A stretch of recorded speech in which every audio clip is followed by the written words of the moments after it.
tell us your name, where you're from, and what connections you have to mental illness. My name is Bertha Fonseca. I live in West Covina, and my connection with mental illness is personal. I have a nephew that is schizophrenic, and he's at Twin Towers. He's been there going on 5 years due to an arrest of, do you want to hear why? Yes. He was there, and he's been accused of killing his 2 uncles, my brothers. And we're still waiting. It's been 5 years. The court proceedings get postponed and postponed. He has his episodes. We can go visit him, and sometimes he doesn't want to see us, so he doesn't come out. We go to court, and he doesn't want to come out of his cell, so the judge orders him to come out. So physically, they have to remove him from his cell and bring him. He started at about the age of 12 years old that it was registered that he was, at the time, bipolar. Now he's been diagnosed as schizophrenic. And we have had some incidents there of suicide since he started. He's tried to commit suicide, I would say about 5 times, you know. He has, I don't know if you want to hear the other side of the coin, of them being in there, and they do get abused, you know, because I've seen it firsthand. And they are ignored. Yes, he was abused. He was beaten at one time, and he was taken to the hospital. We went to visit him, my sister-in-law, and nobody knew where he was.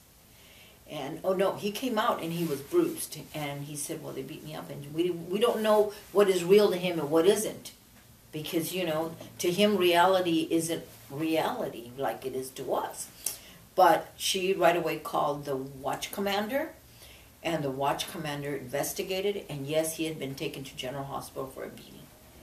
And that was done. He had choke marks, and so he was abused, you know, but that's, you know, that happens in all the prisons, and I've seen it. I've seen that, the abuse on inmates, and not just the mental, but you can imagine on the mental ones, because they cannot defend themselves. They cannot sign papers to get the medical attention that they need. I mean, they've got to sign, this is exaggerating, but 1,000 sheets.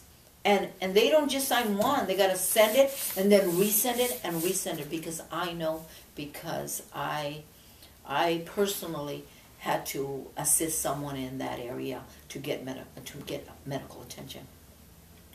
And my nephew, we can be visiting him, and he can be talking to us sort of normal, you know, and then all of a sudden he'll be going, I told you to shut up, you know, or don't talk until you're spoken to. So he's hearing voices, you know, and we see that.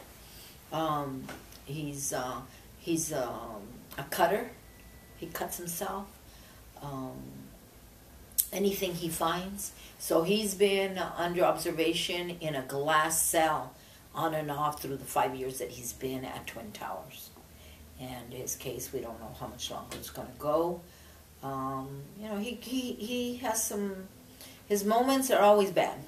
They're hardly ever good. We can be visiting him, he can start crying. When am I going to go home? Like a 5-year-old. Okay, is this going to be over now? And can I go home now if I tell him what they want to know? And he'll start crying. He goes from one extreme to another. He can be angry. He can be confused, oblivious to his environment. And like I said, that started at the age of 14. At the age of 14, he, it wasn't that noticeable. He, you know, there was just incidents of the way he would act or things that he would do. And he's an artist, but the things that he would draw, they were always black and white, all black on the walls and stuff like that. This is before he went into the prison system. And before he went into the prison system, he had many episodes. And I would consider him the type of person that got lost in the cracks of the system, because he was taken for help. 2 weeks before the incident, he was taken.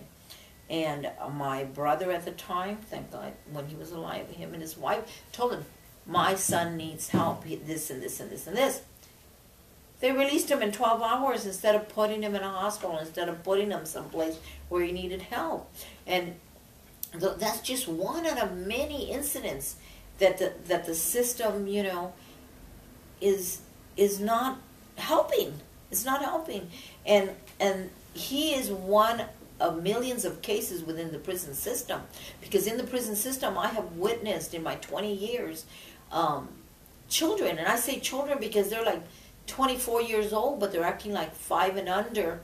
There's one incident of one young man.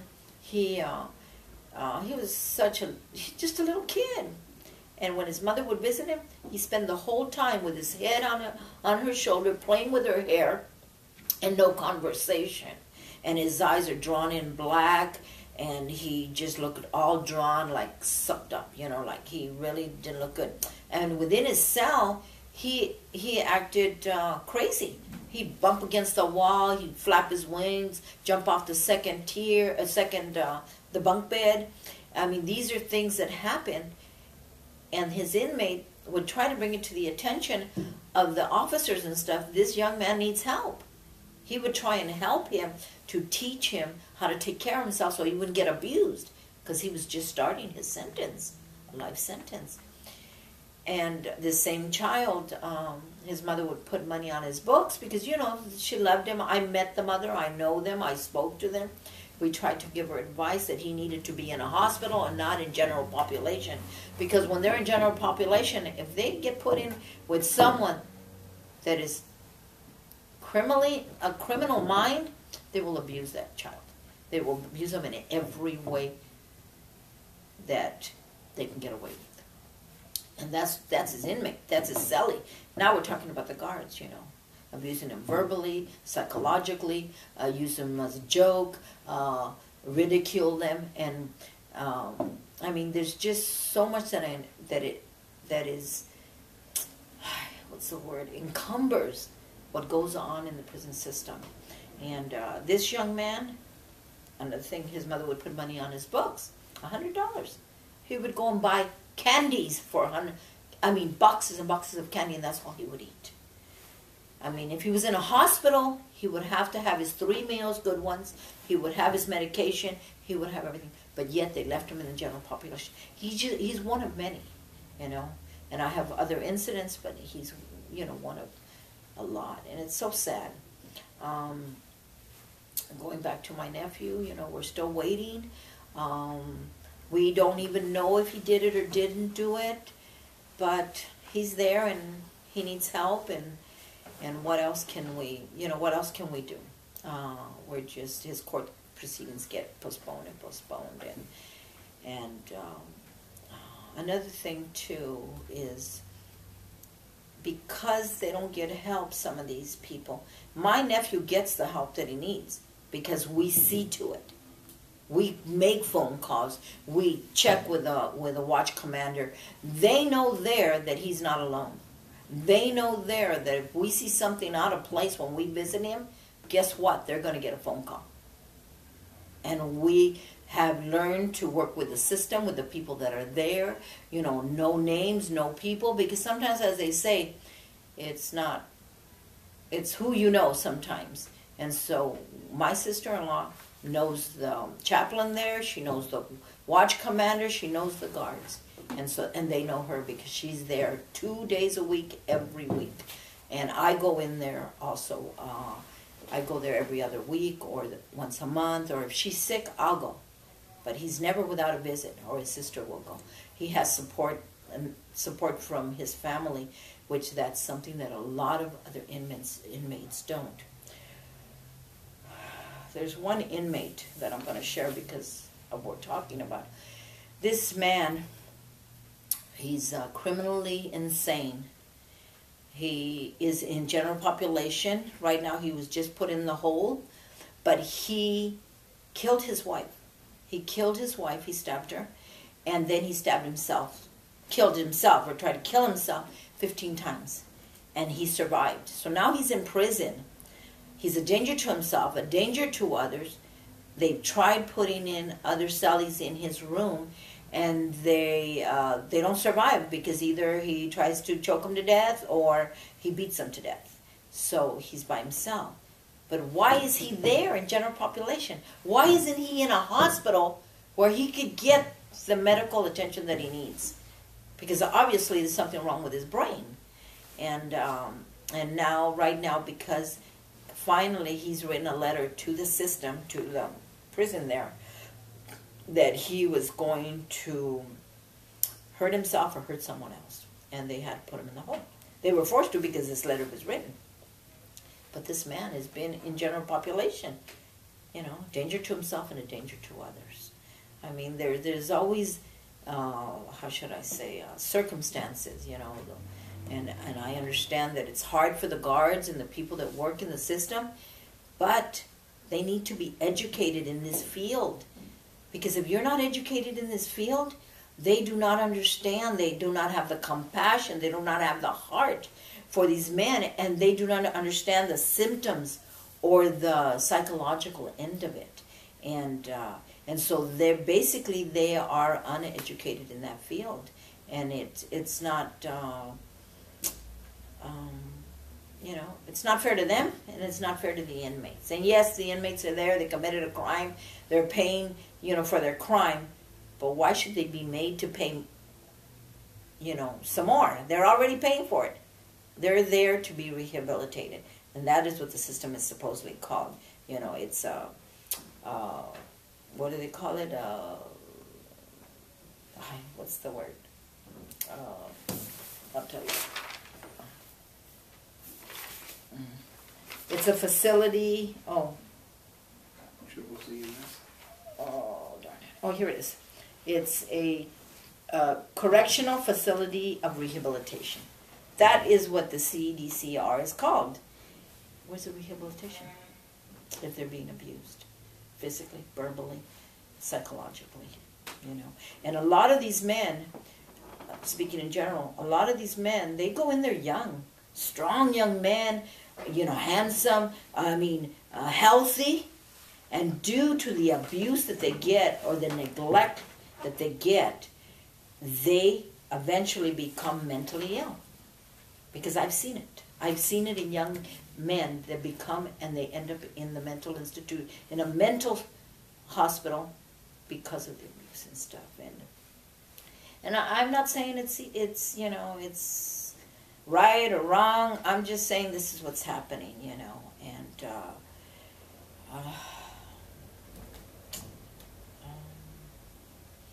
So do you believe that the prison system can cause mental illness?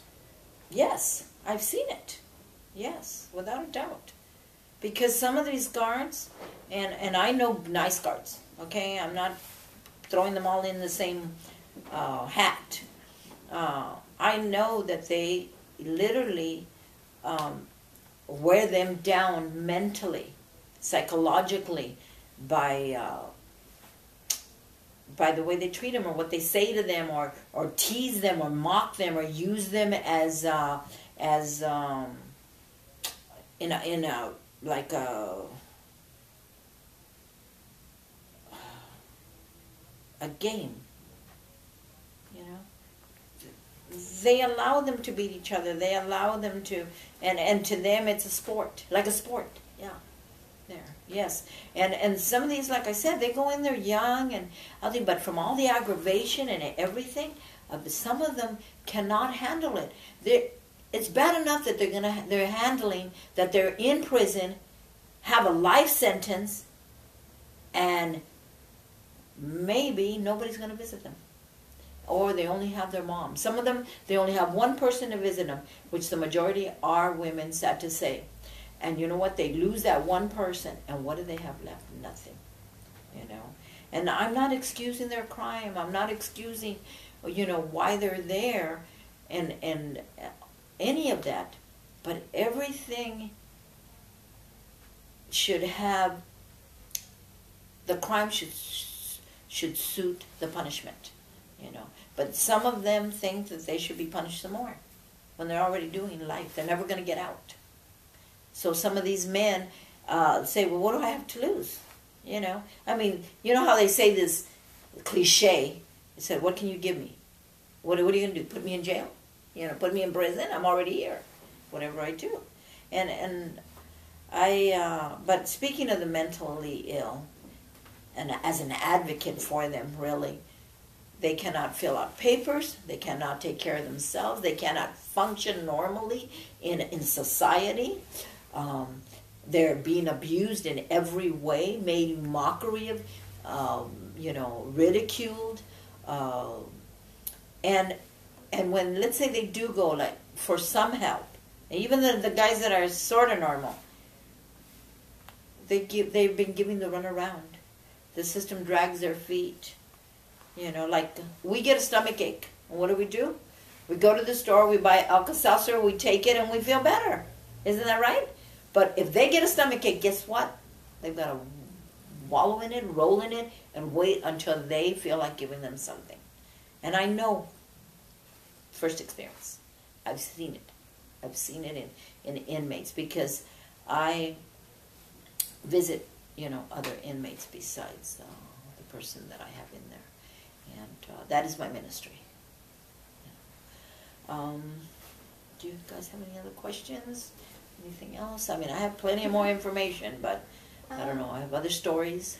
How has this changed the relationship with the family members? What has happened? That's a very good question. At the time when it happened, it caused division, caused anger, because we were on both sides. We lost our brothers, myself, and then my nephew lost his dad and his uncle. His brother and sister lost their dad. And one of his brothers still doesn't speak to him. Doesn't visit him, doesn't want to. Now he kind of doesn't mind hearing about what's going on. But if he got a letter from him, it would be like, and he would answer it or read it or nothing. And it's very hard on the family, the division. My sister, why did he do that? She was angry, she had this anger. For myself, I had, and it's a sensitive subject, I had, not anger, I just had, what could we have done to change this? What could we have done for this not to happen? If he is the one that did it, we would really like to know, without a doubt, whether he did it or didn't do it. If he did it, we'll handle it, and we'll be there for him. If he didn't do it, then let's fight the system and get him out. Yes, it's caused division, it's caused anger. Some still don't understand, and they don't visit him. His sisters have come around, his brother hasn't. He doesn't even understand what's going on. He doesn't. He just thinks that, whatever is going to clear up, and then he's going to go home. But he's not if he did it. They wanted to give him the death penalty at the beginning. I don't think that you can imagine the pain. I mean, I'm just his aunt, his mother, the emotional drain on it when we go to court. Because I do assist her in court, because I've been there and I had to do it by myself. And I don't want to see her go through this by herself. But it's still on the table, the death penalty. But because we are the victims at the same time, they asked us what we wanted for him. And we requested that he be put in the hospital. Because he needs help. I mean, all these incidents, these men that are sick, they're in general population. My nephew's in prison. Why would they put him in general population? I mean, they need to be in a hospital. They need medication, And a lot of them, the families abandon them because of the division in the family, of the anger. The man that I told you that he killed his wife and stabbed himself. Nobody visits him. It's his brother once in a while. His daughters don't want to know nothing about it. And I can understand that. I can understand it. But he's sick. He is very, very sick. So what's preventing him from being transferred to a hospital, if that's what you He guys got, proposed? my nephew, Yeah. Ronald, he was transferred. His lawyer, thank God, she's pretty good, very good. She got him to go there 2 years ago to Patton, and it's a good hospital as far as what I've seen, because I have been there before visiting, and he was there and he did very well. His spirit went up. He wasn't asking when was he going to go home. He was at least semi-normal, and he had another roommate. He ate decent food, and he was treated better. And as soon as he was looking like he was making sense, because we would visit him every week, every Sunday, and he, as soon as that happened, they considered them feasible to go back, that he's ready to go back now. So they sent him back, and now he's been at Twin Towers now for 2 years again. 2 years, yeah. So altogether, it's going on 4.5 years. Yeah, they just won't send him.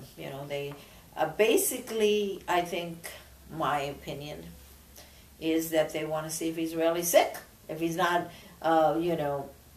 acting to get away with a crime. He's not acting. He's been sick since he was a child. The very first time he tried to commit suicide, and we had kind of ignored that, but with all that has happened, we've had to literally dig up situations, incidences in our families to prove that this is hereditary and to prove that he is mentally ill.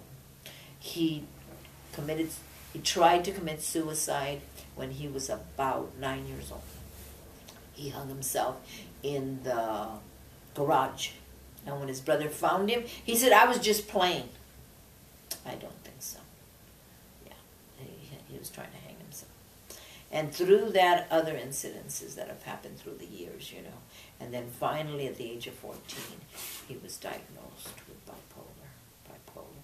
But when a child is diagnosed, they can be diagnosed one thing at the age of 5, 7, 10, whatever. And then as the years go by, it changes because they change.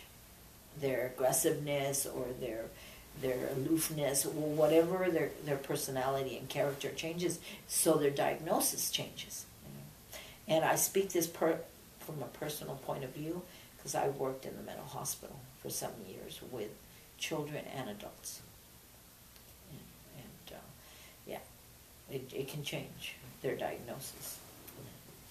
But yes, he's been, and he through those years, he did make choices that you could see that there was something wrong. Yeah, a visible symptoms of his disorders. After being transferred back into the prison system, did he kind of recede back into his old Yes. disorderly state? Yes, he went right back into it. He tried to commit suicide. He cut himself, and there he is. They haven't moved him again. I mean, I don't understand why they can't see the difference. He just kind of like went back into his shell and started cutting himself, and he went back on glass supervision. Yeah, they take away his mattress. He sleeps on the floor. I mean, it's inhumane. It's inhumane, but they're trying to protect him. Yeah. So, and they keep him in these I say sumo wrestling outfits. It's all just one gown. That's all they wear. They have nothing. They don't have no underwear, no socks, no shoes, nothing. Do you guys have any other questions? So, what kind of resources were available to him at the hospital that helped him get better? What was... At Patton? Yes. I would say the environment, having other people to talk to, a Sally, You know, I'm not sure if he was in a dorm setting or in a room with two, but he did have others around him. His medication was given to him regularly. I don't know how they do it here. There was a time where he didn't want to take it, so they had to order it given injection. My throat, sorry. He was able to have snacks. He would get 3 good meals, not like bologna sandwiches every day, because that's what they get in prison. All prisons, if I'm not mistaken, they get bologna sandwiches every day. Now they've changed it to either peanut butter or tuna, so at least they give them a choice. But at one time, all they got was bologna sandwiches. This was maybe about 10 years ago, and it's been changed now due to things like this. You know, people speaking out, but he, yeah, I truly believe it was the environment, you know, and he was just free to. He had a little more freedom, you know, and he wore normal clothes. He had his medication the way he was supposed to. The environment helped. I would believe so.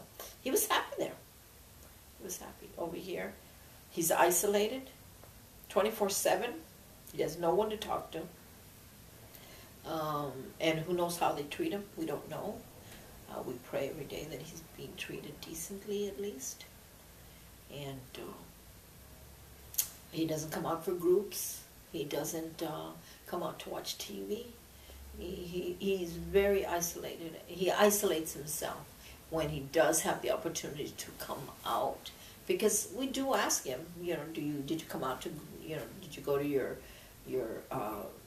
group therapy? No, I didn't feel like it. What did you eat? Well, I don't remember if I ate or not.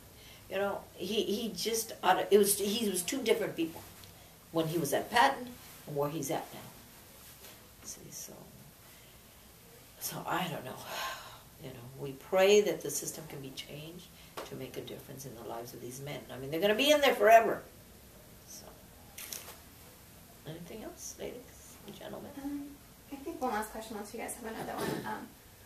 You said that you took him to a doctor 2 weeks before the incident happened, but the doctor... His parents took him. Yeah, his parents took him. Yeah, they took him to a hospital. So why do you think he was dismissed 12 hours later? Or why do you think he didn't receive the treatment that he needed? I don't really have the answer for you on that. From my point of view and my perspective of what I've seen is they didn't want to bother with him. That's my honest opinion. You know, that's the one that could really say what she feels is his mother. But they insisted. They told him, you know, my son is sick. Do not release him. They released him. And that happened several times through the years. Oh, that was not the first or the last time. But if they had kept him, if he committed the crime, maybe that wouldn't have happened. It wouldn't have happened because he would have been in a hospital. See? So, who do you blame there if he did commit it? Do you blame the system or do you blame him? I mean, that's a very fine line. It really is. Because if he had been given what he needed at that time, he would have been out. He would have been in a hospital getting the treatment that he needs, you know. And through the years, every time they sometimes would have to call for the pet team to come in. That's a team in the police department. It's a medical team. They come and pick them up, and they, you know, assist them into taking them to a hospital. So they were called several times to pick him up. They're at their house. My brother would call because he couldn't handle it. So, but it is hereditary. I don't know if you gentlemen and ladies are familiar with that or realize it, because his father was schizophrenic. But he had treatment. He went to the doctor. He took his medication. He's the one that took care of him.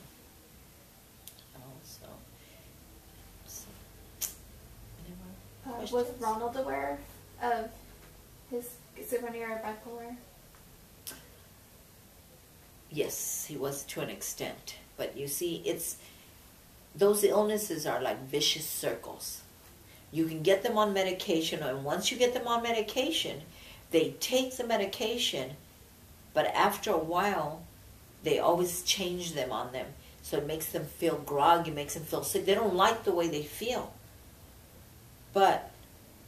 Or they take it and they feel so good, they go, I don't need this anymore. And especially if they're adults, they go, I don't need it, I'm not going to take it.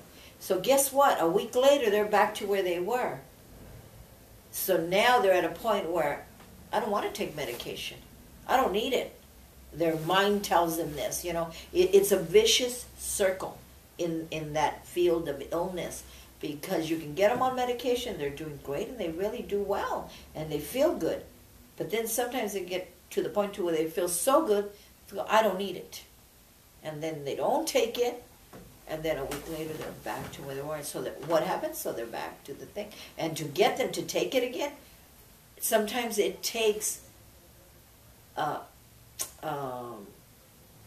forcing them to go to the hospital, calling an ambulance, calling the police. I mean, these are issues that are constantly a part of their lives, because sometimes it's single parent and they can't handle them. Or my brother was big, he was a big man, and my nephew was tall and lanky, and sometimes he couldn't handle him. He had to call the police. He had to, call to get assistance, because he didn't want him to hurt himself or go out and do something stupid. So it was a very hard life for them, for the siblings when they were growing up, and it's just it's sad. It's sad, especially for the families that have to live in those circumstances.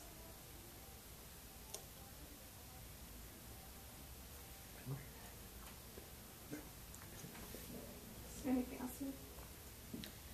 Any more questions? Or that's it? I think we're done with our questions. If there's anything else, you've said so many wonderful things for us.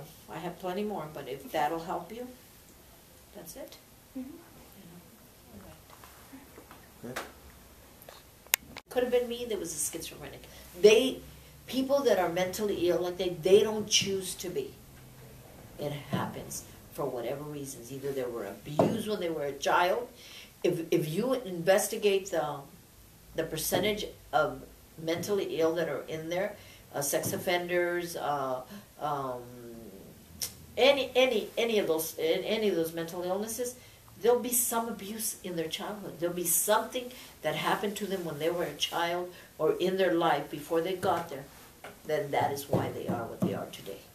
And that doesn't excuse them, but it is what it is. And for myself, I take that all into account and pray that someday, as life goes on, I can make a difference before my time comes up. So that's what we're hoping to help you do right now. thank you. I do appreciate it. I appreciate it. I pray. Yes. Yes. Yes. So that's it. Yes. We're still taping it, huh?